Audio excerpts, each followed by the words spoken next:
Hey everyone, this is Gerald Cigar Artistry. Now tonight I'm going to revisit the Montecristo Classic. Now this is a cigar I've had quite a few times over the years, and I've always enjoyed this cigar. However, I've never had this Vitola. This is the Churchill Extra. It's 7.5 inches long with a 52 ring gauge, and cigars can really change in flavors depending on their shapes and sizes. So I'm curious to see if this guy is as good as the ones that I remember from years back. Let's go find out together.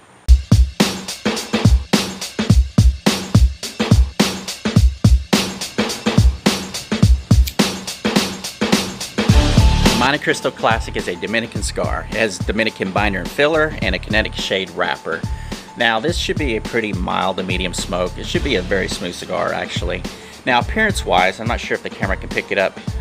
It's a pretty rough looking cigar. I have a lot of seams, a lot of veins and lumpy bumps here and there throughout this stick.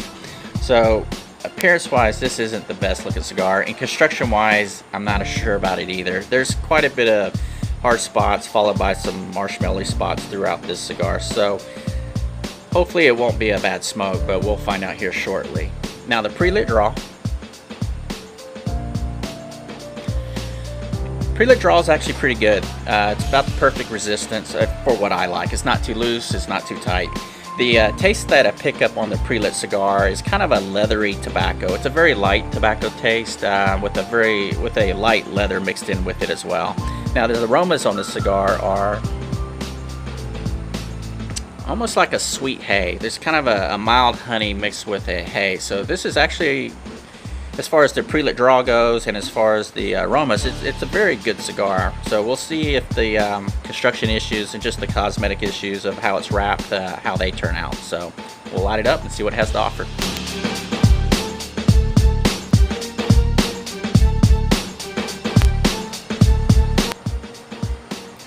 Alright, I burnt the wrapper a bit, but it is what it is.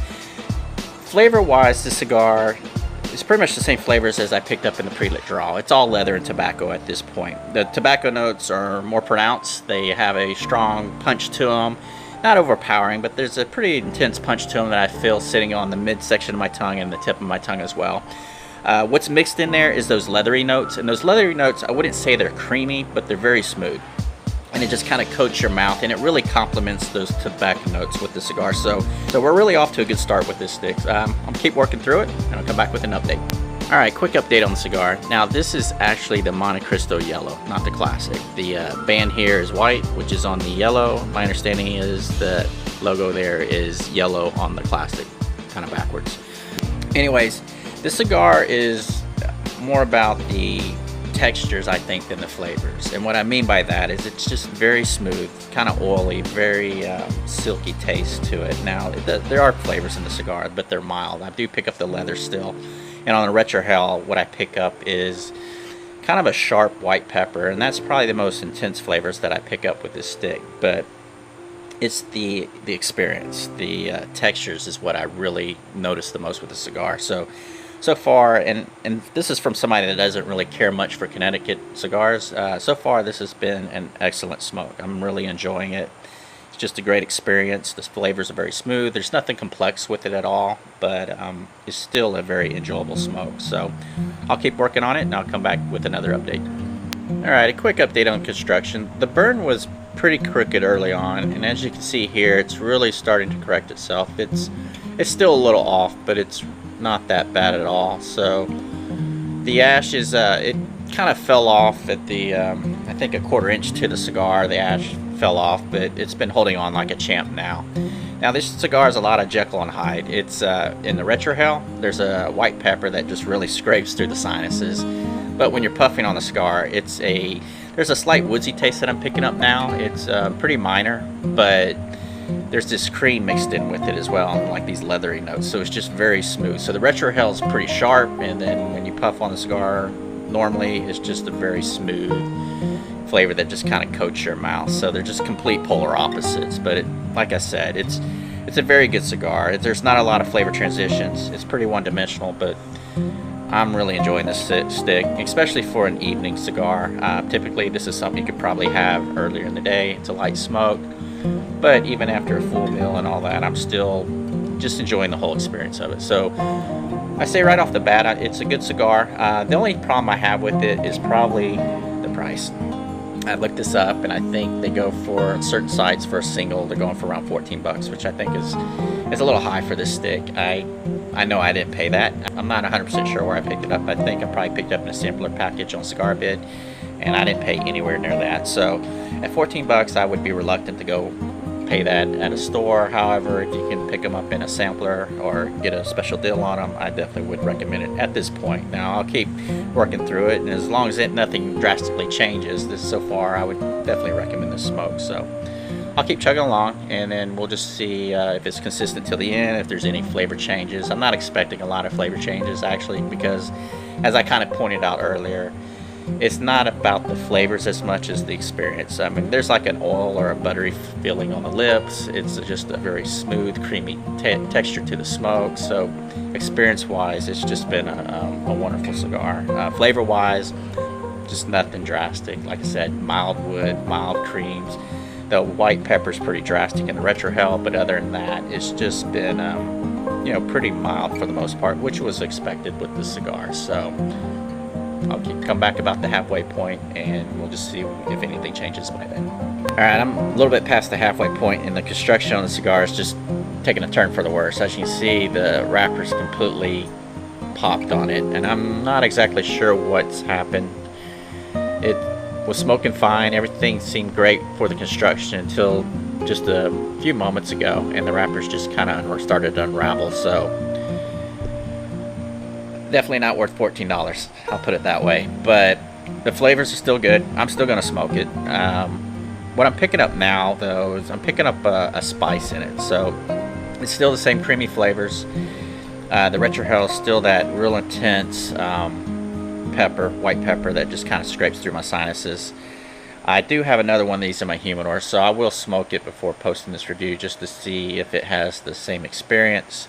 But I did show early on that this cigar did have a lot of seams, and it had some soft spots and some hard spots here and there. So I don't know if that's contributed to this issue or it's just one of those things. It's not my humidor. My other cigars don't do this. So I'm still going to smoke it, still work through it, and hopefully once I get past this section here, it'll clear out.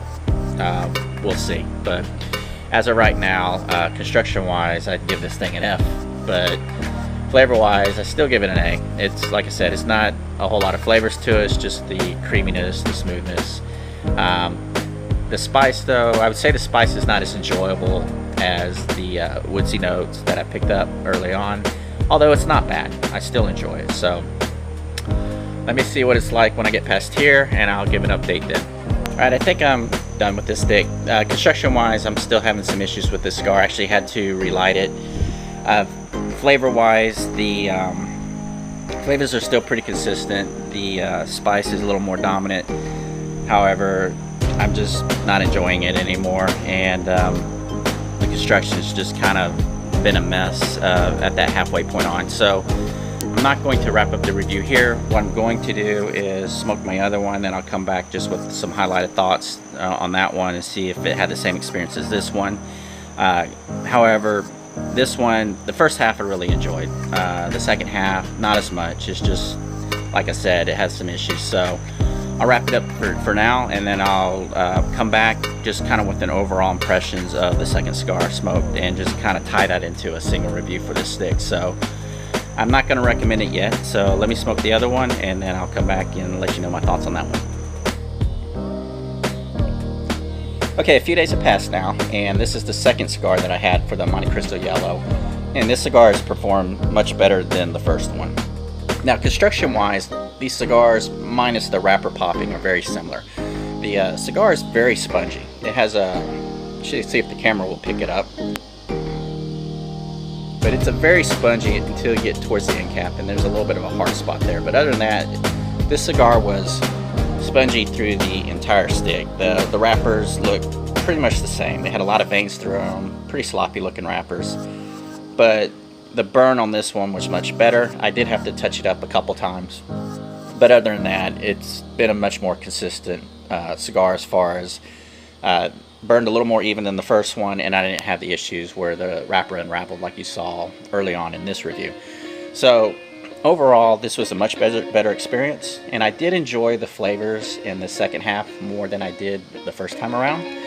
They're not as enjoyable as, I'd say, the first half of the cigar. However, they're still pretty good. You get more of a toasted wood flavor mixed with the spice. Now, when you get close to the band here, the spice becomes a little bit, I wouldn't say pungent. It's not pungent, but it's a little offsetting for me. It's not as good of a flavor as I tasted early on. So at this point, I'm done with this stick. Now, overall, I'd say this is a good cigar. I'd highly recommend it, except for the price. I wouldn't pay full price for the cigar. I would, if you can pick it up on something like Cigar Bid or a sale somewhere and get it at a discount, I'd recommend that. I wouldn't pay around $14 for this stick, even though I really enjoyed it. It's just, I think that price is a little high for this cigar, even though it's an Lancero. But yeah, overall, I did enjoy it. It's definitely one that it was a pleasant smoke. I enjoyed the experience, and it's one I'll definitely smoke again. It's one I look forward to even smoking this Bitola again. So yes, I recommend it to see if you can get a discount on it. If you've tried it, let me know what you think. I'm curious if anybody else has had similar issues that I had with this one, or if mine was just a rare anomaly. I'm hoping that's the case. I think the first cigar, it was just something with that cigar. Like I said, this one did perform much better, although it wasn't perfect, but it was still good enough for me to recommend the cigar. So leave a comment below. Let me know what you think. Let me know if you never had the cigar, go ahead and try it. Let me know what you think on that as well, and I'll see you in the comments below.